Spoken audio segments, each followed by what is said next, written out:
Pessoal, olá, espero que esteja tudo bem com vocês, tá? Hoje a gente vai falar da segunda classe aí dentro dos cordados, que é a classe dos anfíbios, tá?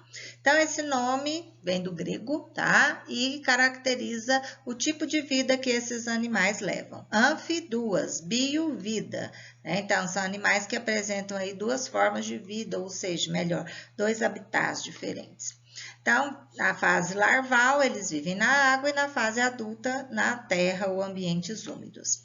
Vertebrados que passam sua fase larvária no meio aquático com adaptações a esse meio.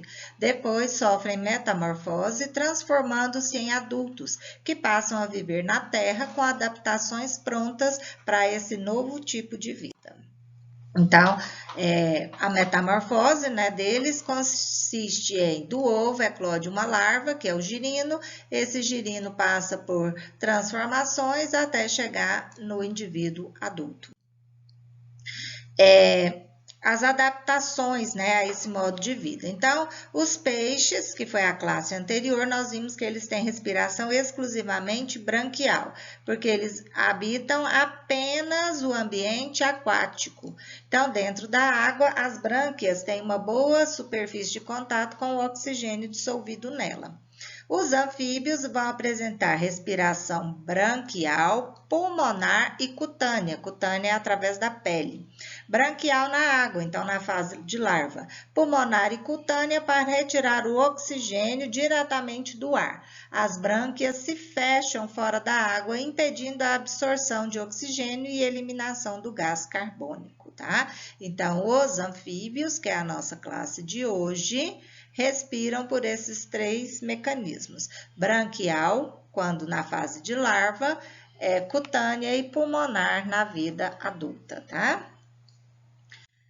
Ciclo de vida de um sapo, né? Então, esses animais, eles têm a fecundação externa, né? Então, o macho se posiciona sobre a fêmea, ele tem umas verrugas, chamadas verrugas genitais, né? Nas patas, e com isso ele massageia a fêmea faz a postura dos ovos e o macho deposita o esperma ali por cima. Então, os ovos não têm casca protetor, então esses ovos são depositados na água em ambiente sombreado, tá? Do ovo eclode então o embrião vai se transformando na larva, que é o girino, né?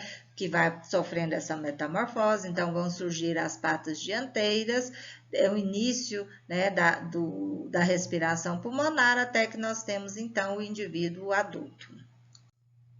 Classificação. Então, dentro aí desse filo, nós temos três ordens, a ordem Apoda, Urodela e Anura. Vamos ver quais são os animais de cada uma dessas ordens. Então, a ordem Apoda, apodos são pés, né? A é sem, então animais sem pés.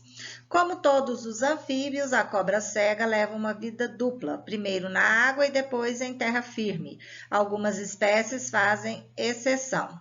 Quando a larva sai dos ovos, vive na água, é vegetariana e respira por brânquias externas. Depois de passar por diversas transformações, metamorfose, passam a ter respiração aérea. Respira o ar com o pulmão só. Também respira pela pele, que é úmida e coberta de muco. Então, esse animal que a gente não tem muita visualização dele, não. Tá? Os outros a gente já tem mais contato. Ordem Urodela, as salamandras, né? Então, são esses animaizinhos aí simpáticos até.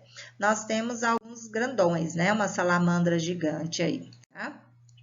E a ordem Anura, que é a que nós temos um contato maior, que são as rãs, as pererecas e os sapos. Vamos ver as diferenças entre esses grupos de animais, tá?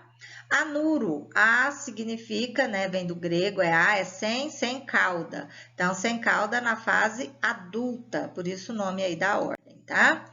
Qual a diferença entre esses animais? Então, vamos lá. O sapo vive preferencialmente em terra firme. Ele vai ter aí de 2 a 25 centímetros de comprimento. Nós temos mais de 300 espécies de sapo.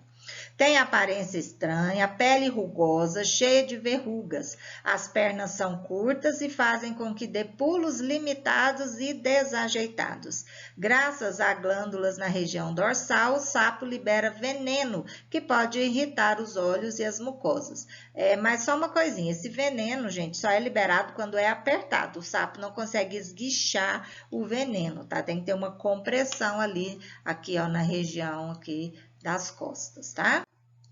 As pererecas. As pererecas, elas são muito encontradas em galhos de árvores, então tem um habitat mais arborícola, né? Vão ter aí, em média, menos de 10 centímetros de comprimento, mais de 700 espécies. Em geral, a perereca é menor que um sapo ou uma rã e tem como característica os olhos bem esbugalhados. Então, a gente observa aqui nessa foto, né?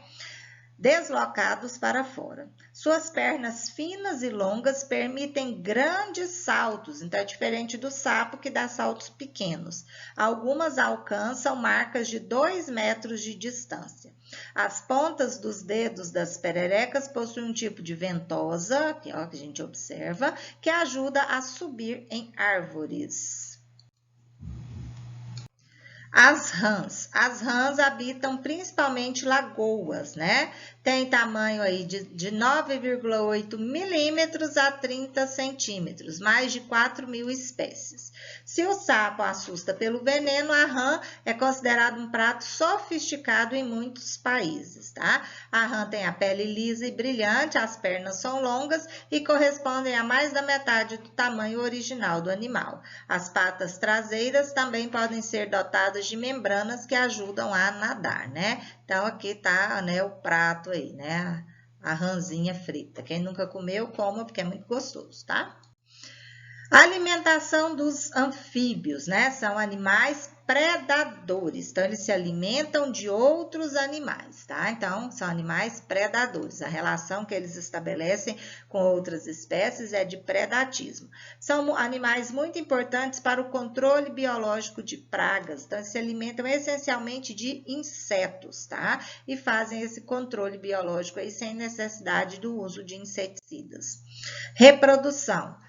Na grande maioria, a fecundação e o desenvolvimento são externos. Então, aqui nós temos uma postura de ovos, tá? Um girino ainda, né? Um sapinho ainda com cauda, sofrendo metamorfose. Então, aqui nós temos os girinos, aqui no 2, o girino livre nadando, o girino com patas, e aí o sapinho ainda com cauda, fechando o ciclo para chegar no indivíduo adulto, tá? As rãs dessa família são caracterizadas pela pele quase transparente, vivem em florestas úmidas da América Central e da América do Sul. Também são conhecidas como rã de vidro. Quase todos os seus órgãos são aparentes, né? Então, é apenas aí uma curiosidade, né, do grande número de espécies, tá? Esses animais apresentam defesas contra os seus predadores e uma das defesas é a camuflagem. Então, eles, né, adquirem colorações parecidas com o meio para ficarem escondidos, dificultando a detecção, né, desses animais aí pelos seus predadores naturais, que são répteis, né, cobras.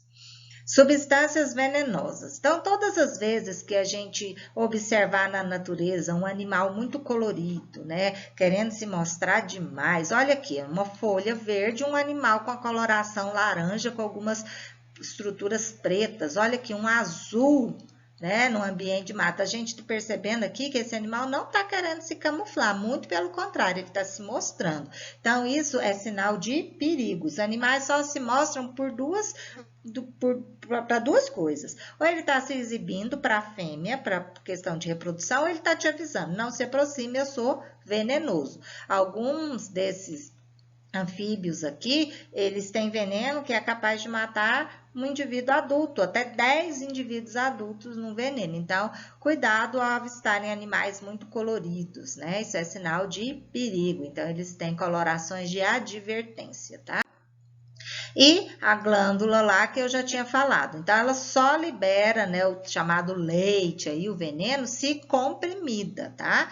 Então, é um mecanismo de defesa do sapo. Às vezes, quando a cobra abocanha, muitas vezes ela até solta por conta desse veneno, ou outros animais, né? Cães do mato, alguns outros predadores, tá? Pessoal, então, sobre os anfíbios é isso, tá? Fiquem com Deus, já tem atividade nova lá no Google Sala de Aula. Um abraço para vocês e até mais.